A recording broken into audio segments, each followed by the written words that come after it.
இந்த அரங்கில் அமர்ந்திருக்கும் அனைவருக்கும் எனது காலை வணக்கம். அறிவுக்கு வெளிச்சம் வாசிப்பு திருவிழா, நல்ல டாபிக் எடுத்திருக்காங்க. நூல் வெளியீட்டு விழா. டாக்டர் முனியசாமி என்கிட்ட போன வாரமே கேட்டார். பட் இவ்வளவு சிறப்பாக அந்த புத்தகம் வந்திருக்கும்னு நான் நினைக்கல அப்போ பேசிகிட்டு இருக்கும்போது. என்னென்னா, மாணவர்கள் எழுதி வச்சு அவங்க எழுதி அதை ஒரு ஆசிரியர் என்கரேஜ் பண்ணி பப்ளிஷ் பண்ண வைக்கிறதுங்கிறது ஒரு ரேர் இது. அது இங்கே நடந்திருக்கு. அதற்கு டாக்டர் முனியசாமிக்கு எனக்கு வாழ்த்துக்கள்.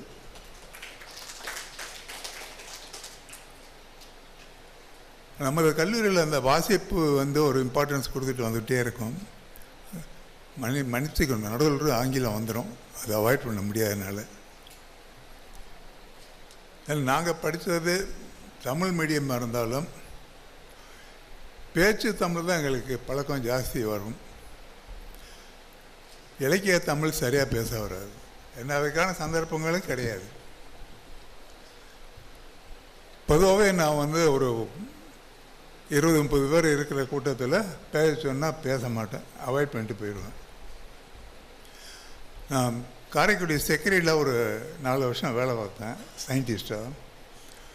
அங்கே ஸ்டாஃப் கிளப்புக்கு என்னை செக்ரட்டரியாக ப்ரப்போஸ் பண்ணாங்க. ஸ்டாஃப் கிளப்பில் இப்போ செக்ரட்டரின்னா அந்த மாதிரி டயஸில் நின்று பேசணும். சார் மன்னிச்சிங்கன்னு சொல்லிவிட்டு ஜாயின்ட் செக்ரட்டரி ஒர்க் எடுத்து செக்ரட்டரி வேண்டிய எல்லா வேலையும் நான் பண்ணி கொடுத்தேன். பிஹைண்ட் ஃபுல்லாக ஒர்க் பண்ணி கொடுத்தேன். ஆனால் டயஸில் மட்டும் நிற்க மாட்டேன். அப்புறம் பின்னாடி ப்ரொடக்டிவிட்டி கவுன்சிலில் ஒரு ட்ரைனிங் ப்ரோக்ராம் இருந்தது. அங்கே நான் செக்ரட்டரியாக இருந்தேன். விவசாயத்தை பற்றின ட்ரைனிங் ப்ரோக்ராம்.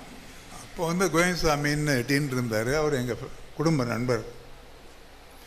அந்த ஒரு 15 பேர் இருக்கிற சின்ன கூட்டத்தில் என்னை ப்ரப்போஸ் பண்ணாங்க. vote of thanks ப்ரப்போஸ் பண்ணுங்கன்னு. கோர்ஸ் முடிஞ்ச உடனே சாரின்னு சொல்லி வச்சுட்டேன், உட்காந்துட்டேன். அவ்வளோதான். நண்பர் பக்கத்தில் இருந்தவர் சொன்னார், பரவாயில்ல, இது ஒன்றும் பிரச்சனை இல்லை, இம்ப்ரூவ் பண்ணிக்கலாம். மதுரையில் ஜேசி சாப்டர்ஸ் நிறையா இருக்குது, நீங்கள் அதில் சேருங்க அப்படின்னாரு. அப்போ அன்றைக்கி மதுரை ஜேசி மட்டும் தான் இருந்தது. அதில் மெம்பர் ஆன உடனே அந்த ட்ரைனிங் அவங்க எப்படி கொடுக்க ஆரம்பித்தாங்கன்னா, முதல்ல vote of thanks எழுதி கொடுத்தாங்க. 2வது வரவேற்புரை எழுதி கொடுத்தாங்க. 3வது அந்த ஜேசி கிரீட் அதையும் படிக்க சொன்னாங்க. கிராஜுவலாக அந்த கோர்ஸ் நடந்துகிட்டு இருக்கும்போதே இன்ட்ராக்ஷன் பண்ணுறதில் பார்ட்டிசிபேட் பண்ண ஆரம்பித்தேன். ஓரளவுக்கு ஒரு தைரியம் வந்தது. இதோட எஃபெக்ட் என்னென்னா, அந்த ஆண்டு இறுதியில் ஜேசி கன்வென்ஷன் ஹைதராபாத்தில் நடக்குது. நான் ஒரு போஸ்ட்டுக்கு போட்டி போடுறேன், நேஷ்னல் வைஸ் பிரசிடென்ட் போஸ்ட்டுக்கு போட்டி போடுறேன். நாங்கள் கேண்டிடேட்ஸ் எல்லாமே அந்த கன்வென்ஷனில் பேசணும் எங்களை பற்றி. 2000 டெலிகேட்ஸ். 2000 டெலிகேட்ஸுக்கு முன்னாடி என்னால் தைரியமாக நின்று பேச முடிஞ்சது because of that courses I attended. இது எல்லாருக்கும் ஏற்படுறது தான். இப்போ நம்ம மாணவர்களை பார்த்தீங்கன்னா, படித்து முடித்த உடனே இன்டர்வியூ போவாங்கள்ல.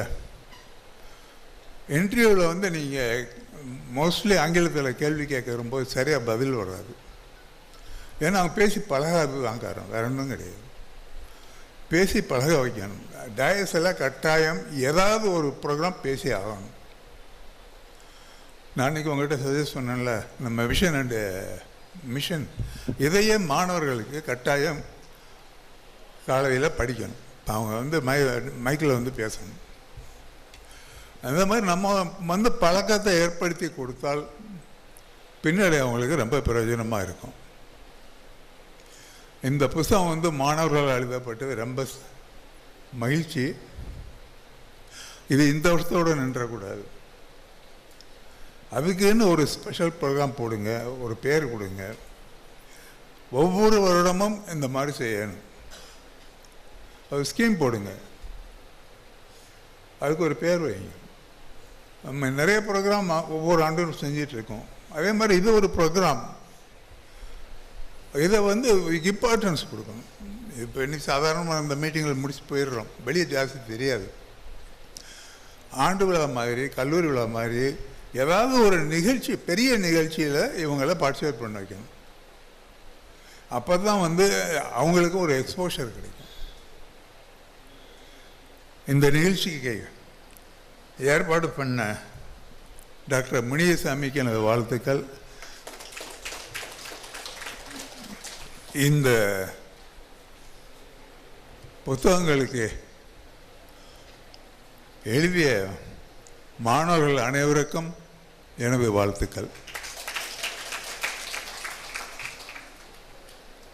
இது தவிர இது மாதிரி நிகழ்ச்சிகள் மாணவர்கள் நிறைய பார்ட்டிசிபேட் பண்ணணும். இப்போ நம்ம இந்த காலேஜில் அடிக்கடி நாங்கள் பேசிகிட்டு இருப்போம், நேக்கில் இன்னும் கொஞ்சம் மேலே வர்றதுக்கு என்ன ப்ராப்ளம் அப்படின்னா, எங்கேயுமே பப்ளிகேஷன்ஸ் கிடையாது. பப்ளிகேஷன் ஃபேக்கல்ட்டி பண்ணணும். இந்த ஸ்டூடெண்ட்ஸ் பண்ணுறதை பார்த்து நம்ம ஃபேக்கல்ட்டியும் இனிமேல் பப்ளிகேஷன் நிறையா பண்ணுவாங்க அப்படின்னு எதிர்பார்த்து அவங்களையும் வாழ்த்துகிறேன். வணக்கம்.